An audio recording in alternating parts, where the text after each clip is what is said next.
in now Klaus Larres, who's a professor of history and international affairs at the University of North Carolina.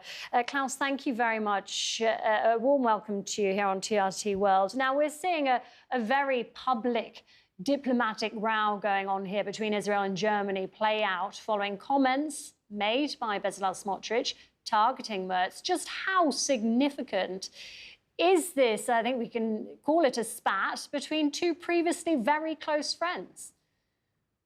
I don't think it's all that serious. I mean, he's a right-wing finance minister. He's the leader of a religious party. He has very well-known pro-Israeli nationalistic views.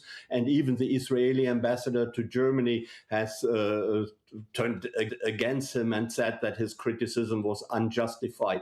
So I think it will be something which is in the news for a day or two, and then it will be forgotten about.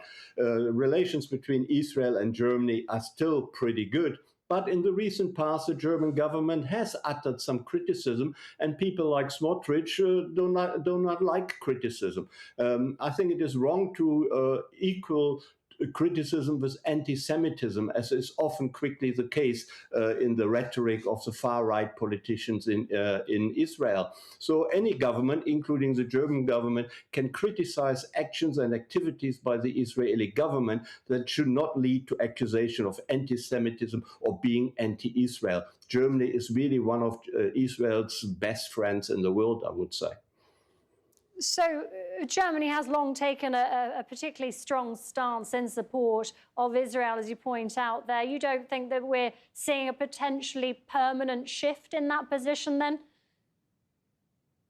No, not at all. I mean, there is friction between the very conservative Netanyahu government and the conservative German government right now. That friction has been there for quite some years, and the Germans are critical about some of Israel's activities, particularly, of course, regarding Gaza, also now the bombarding of Iran and of southern Lebanon. Many Germans, including the government and the wider population, see that very critical and believe Israel, of course, had the right to respond to the October 2023 attacks, but it went over the top and responded in a not very justified way. It went over the top. And there are other concerns the Germans have about the judiciary reforms in Israel, which are still pending. Also, the introduction of the death penalty for terrorists. That is all seen in Germany, but also in the wider EU as very critical. But as I said, it would be totally okay to justify a government and its activities, but one should not conclude from that means one condemns the country or one has become an enemy of Israel as a country. That is not the case. The Germans, and I would say the Europeans, by and large, are very close friends of the Israeli population and the state of Israel. They're not necessarily always friendly towards the Netanyahu government.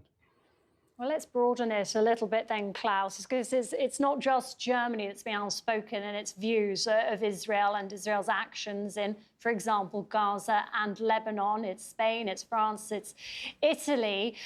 How would you characterize the broader mood within the EU towards Israel right now? And is there a growing divergence among member states that we're seeing here? Yes, it is. I think Europe is divided in a pro and a perhaps anti-Israeli camp. The Central and Eastern European states usually are less critical of Israel, or they cannot be heard. They keep silent about issues like Gaza and the Iran war. And the old Western European states are much more outspoken. And you mentioned the countries which are most outspoken: Italy, France, Spain above all, and Germany only to a very moderate extent, I would say.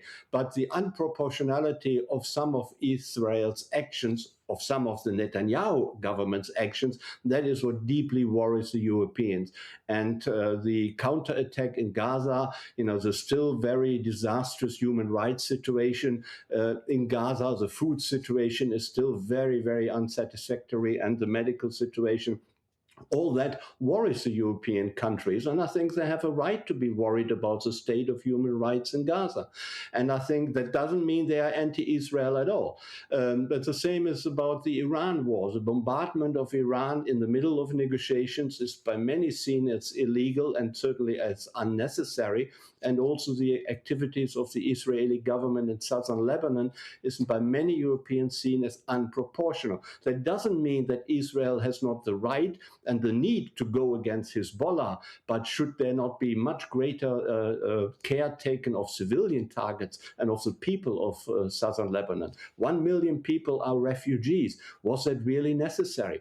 So going against Hezbollah, I think that really finds the support of most European countries. Targeting civilians or not taking sufficient care of civilians, I think that is a very different matter.